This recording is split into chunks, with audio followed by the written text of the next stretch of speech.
Hello and welcome to Joburg today. I am Nashina Mohammed, coming to you directly from the Turffontein Racecourse in Johannesburg.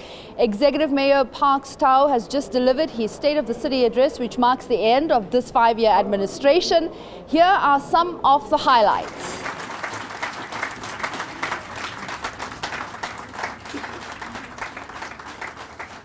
In 2011, at the start of the current term of office, we convened 9 weeks of intensive, open conversation with the citizens of this city. We asked you, as residents and stakeholders in this city, to help us imagine the best possible Joburg of 2040 and to understand the choices we have to make to get there. The result was the Growth and Development Strategy, Joburg 2040, a covenant between you, the citizens of this great city, and your city administration. This was a covenant to enable and build a new economic democracy, drawing directly from our 2011 manifesto. And on the basis of this covenant, we have begun redesigning the city through the corridors of freedom, recognized as a globally leading innovation by the United Nations, whose Global Environment Facility have committed an initial 100, or rather in excess of 100 million rands of an initial tranche to help us implement the program of the corridors of freedom. We have rolled out the most ambitious youth empowerment program in the country, partnering with over 250 companies in our city and beyond, breaking down the barriers to jobs, large and small, breaking down the barriers to jobs with companies large and small. This has been recognized by the Citibank Foundation and the Economist Intelligence Unit as the #1 city-level youth development strategy globally, alongside Toronto. The entire address was quite elaborate, but touched on all major achievements of the current administration over the last 5 years, highlighting significant milestones of note. A great achievement for the city was getting its finances in order. Well, at the beginning of the term, we had huge problems around revenue management. We had a bad reputation, bad press, wrong bills, people were not paying. So the first thing we had to turn around was the revenue situation, the confidence of the citizens, the confidence of the ratepayers, the confidence of the customers broadly, and improve now the billing process to make it more believable. Now residents have confidence, they are paying, we're delivering, we've increased our own share of the capex. I mean, the mayor announced today that we're spending about 10 billion rands a year on capex. The next municipality spends about 6 billion. So you can see that we far amongst our peers. Makubo also highlighted current challenges his department is facing. There are exogenous factors and what I call endogenous factors, the internal factors. The external factors, the economy is not doing well. Generally the emerging markets and the global markets are not doing well.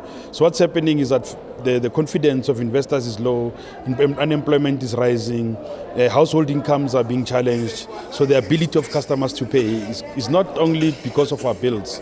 Generally, customers are under pressure. Houses are being repossessed, owned by the bank. There's just general economic issues that are outside us. But we buffer that internally by the sort of things we do. However, internally we still have to upgrade our systems. The risk is that now we're upgrading our systems. We have to be careful on how we do it. We still have to turn around our customer confidence. We have to increase our customer centricity because people buy from people. One customer must pay everything, must pay school fees, must pay housing bond, car. We're competing with everyone for the rent that's in the wallet or the purse. So that's our challenge, to get to be #1 in the purse. And if we can achieve that, we'd have gone a long way.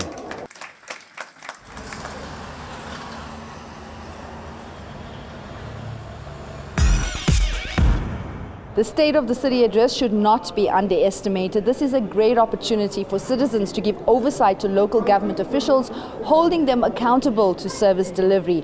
Well, here's what one analyst had to say about the importance of this event earlier in studio. It's important because it actually lets us know the direction the city is going to. And the city of Johannesburg is one of the largest cities in Africa, and in terms of being an economic hub, it is definitely the economic hub of Africa. And by and large, we have about 5,000 new people entering Johannesburg every day. A lot of policies get created at a local government level that affect all the people living in the city. So what happens economically? What happens to infrastructure? Where do we house those people? What do we do about schooling? What do we do about economic development? So all of those things come into play and they get handled at a local level. So these are all the key issues that come up annually in the State of the City address. From your research, what are some of the key issues facing the city right now? So the key issues that face the city, housing is definitely a big one. The infrastructure, very big one. As we know, we struggle with water as a country and electricity as a country. And then more specifically, we struggle as a city of Johannesburg. And again, that's just due to the influx of people. Then you add to that education. So people move in, families with small children, they need schools, so schools are overcrowded. So all of those things have a knock-on effect. Is it being addressed in the annual State of the City address? Are we seeing that kind of commitment coming through? Yes and no. It's one of those things in that you address infrastructure problems like we are fixing the roads because you are currently fixing the roads. So you maybe don't mention the fact that there's a big housing shortfall at the same time, or that there's likely to be problems with infrastructure if you keep adding houses to the land without increasing the infrastructure capacity. So we see the mayor mention where things have gone right and won't necessarily mention potential problems that people don't think are bound to happen.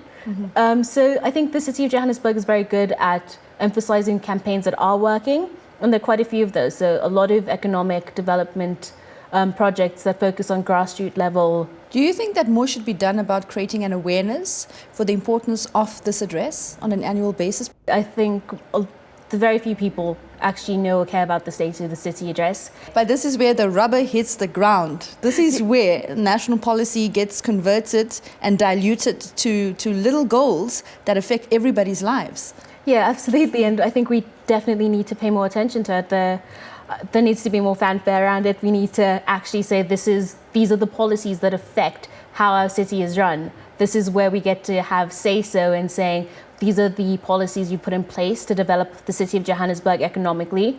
What you said 5 years ago hasn't come to fruition. There's time for change. That's how we implement oversight. We need to know what's happening, so we actually have to watch the State of the City address. And a great opportunity to get local community leaders out there in the public when the mayor is actually speaking and actually campaign and put their concerns forward as well. We're not seeing that happening.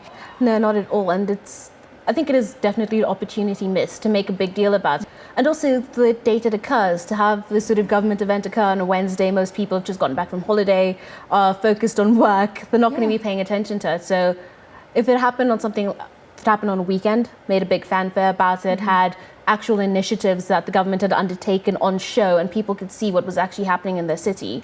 And I think there would be much better oversight, much better understanding of why sort of local government elections are important as well. So people of the city of Johannesburg need to come out and say we care and we want to know what is happening in the city, and the mayors of the city of Johannesburg need to say, well, we're going to show you what we're actually doing in the city. So it needs to come from both sides.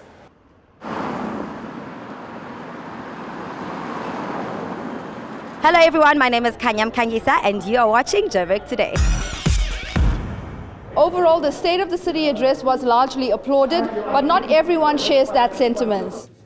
Well, unfortunately, really quite disappointed. And I don't think I'm the only one disappointed. I can just actually imagine the millions of our people out there in our communities throughout the city of Johannesburg listening to the mayor actually bragging about his achievements or the city's achievements.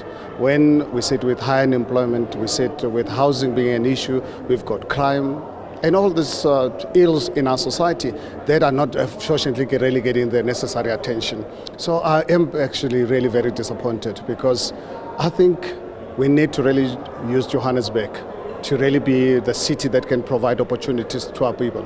We need Johannesburg to really be the city that can really drive the economy of this country, so that our people can really have an opportunity to get employment opportunities, so that we can really use Johannesburg to really be the city that can really ensure that our people have got decent houses, that we fight crime, we fight corruption and all these beautiful things. But unfortunately, it did not really come out quite clearly from the mayor's address. We need to create policies that are friendly to business, We need policies that can really be friendly to small businesses, because small businesses in this country can play such a vital role in ensuring that we arrest this spiral situation of high unemployment.